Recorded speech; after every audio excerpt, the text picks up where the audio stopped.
Hi guys, this is Deborah and today I'm starting my ultimate op shop challenge that I've thrown at Nat Williams. So let's get started. I've picked a book to start with and I will be using some other book pages with text on them as well. But the book I'm going to actually use as the base is this Treasury of Flowers book. And it's not very big and I've gutted the book already. Look at these beautiful lavender pages. Unfortunately this one's got water damage on it, but the front one's beautiful. So I'll be using that, and also here are the pages in the book, so I'll be using some of those. And this is the cover. I chose a little one because I wanted to have this as a bit of a technique book, so I might not be doing that much journaling in it, but it might be more about me showing people what they can do and reminding myself what they can do and what I can do without using all the fancy tools and things. The other thing that I've got here is a shirt. Now I've got a couple of these. This is another one, and you can pick up shirts at Goodwill very easily. I actually didn't go and buy these shirts, I have to confess. My husband got rid of some shirts on the weekend, and I just had this idea that I wanted to make something and incorporate it into a journal. So that's when I thought I'd just use one of his shirts. This is a beautiful Rod and Gun shirt. It's just really worn at the cuffs and the collar, so he can't use it anymore, but I'm going to recycle it.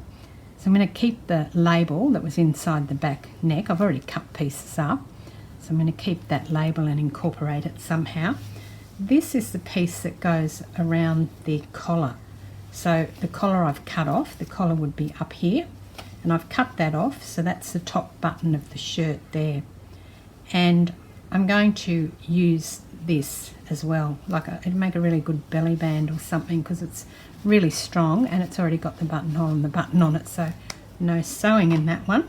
I'm also going to be using the sleeves because I thought that they might make quite a good little tuck spot or something. I'm really not sure yet. I just thought with the buttons again it's easier. And of course the pocket, which is going to make a great pocket because it already is one. Plus it's got this really cool little embroidered dog of some sort. Someone will tell me what that is. It's some sort of hunting dog. I don't know much about dogs, so I don't know. And this is the main idea, is that I'm going to be using the front of the shirt. I don't normally work out what the cover of the book is going to be like when I'm journaling. I tend to do it at the very end. But this one was an idea that I had. So what I want to do is put the shirt, now this piece of the shirt here, the two front things, I believe it's called a placket, is put the front with the buttons down here on the front of the book, and then with the back piece I'll do the buttons up, and that will be the closure of the journal. I'm going to have to put something on the back of this piece, this piece here, because if I don't, I'm not going to be able to do the journal up and then undo it. So that piece is going to sit on the front edge of the book like that, and then this piece will go around and it will be on the back of the book like that. So here I'm going to have to put something that's got some give, because obviously this is a fine cotton and it doesn't have any give. But I just wanted to show you that that's what I'm doing with the actual shirt, so that will be one of the items I'm using. And I'm going to now cut some signatures out of this book and see if I can make some pages.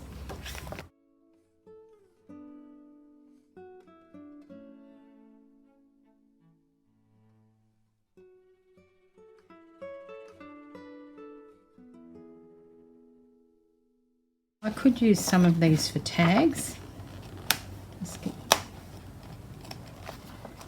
because they'd hold up, particularly if I stuck two of them together. I think they'd hold up quite well as tags.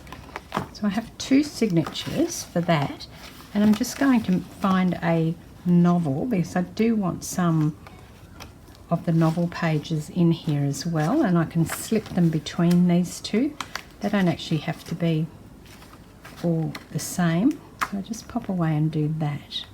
Got another book out of the cupboard.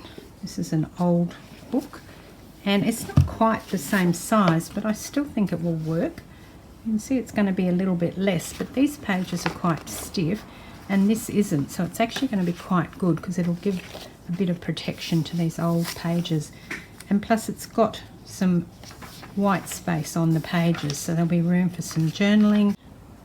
I want to create a pattern on the page itself, and I've got some paint out and a paintbrush and my messy mat, so I can put some paint there. Let's move it over a bit. And I just thought, rather than just having a plain book page, so I can't use a template because I have banned that, silly me.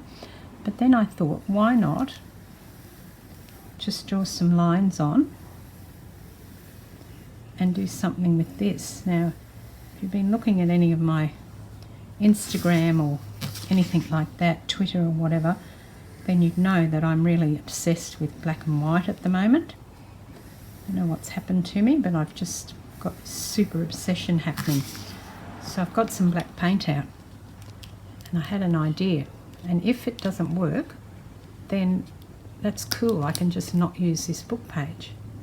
Whether it works or not, I'm still leaving the result on this video as a information for you, but also as a reminder to me that I tried that and it didn't actually work. And what I've just drawn are some squiggly lines with a pencil over the actual page. I'm going to start in this top corner and I'm going to paint. Now, I'm hoping that I can keep within these lines, but I'm not sure if I can. But I just thought I'd give it some paint. Now I need to concentrate, so I'm just going to stop talking and get this done.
Now I managed to get one of the brush hairs caught in the actual, on the book just here.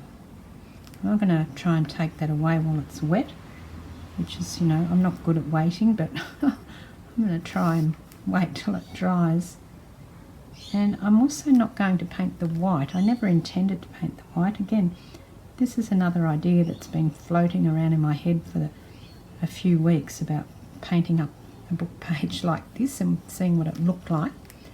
I'm just going to pop it over here onto my mat because I don't want to paint the edges onto this piece of white paper that I've got this thing laying on. And I'll just put it on my messy mat so I can paint the edges across. The messy mat's a bit ancient and a bit bent now. I do have a couple of others, but I tend to use this one mostly. So I really wanted to get this right on the edges like this.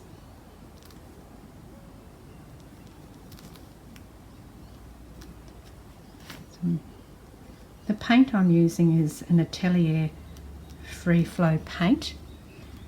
Artist acrylic. It's just in black, and it's probably a bit expensive to be using on something like this, but I have so much of stuff that I'm sick of not using the stuff that's lovely. Instead of going for the cheaper, I do have plenty of Jo Sonja's black. I don't want to do that anymore. I want to use the good stuff, and then I can go back and use the cheaper stuff. It's going to change the angle of this one a little bit. And that's bothering me that it's coming right on. So as long as you paint over the pencil lines, even though they were super faint, I still want to make sure that I captured that and painted over them. And as long as you do that, I think you can really put your lines anywhere and try and get a nice curve on the edges of the shapes. Okay. That looks good. Yeah, I'm happy with that. So I'm going to let that dry, get rid of this hair here that I've managed to catch, and then I'm going to see what I'm going to do with that when I actually start putting the book together, because I don't know yet, but I wanted to get that idea out of my head and on paper. It's kind of like, you know, psychedelic thing happening here, isn't it? Yeah, and I love that you can still see the original book page through the gaps where I haven't painted it black. Fabulous. Okay, that's it for now. I will be back with another video on what I've done with my book, and also some other videos that I've got to catch up on that I've been promising. I've got lots to do, but I'll keep pushing through, and I will catch you next time. So this is Deborah. Thanks for joining me. Cheers.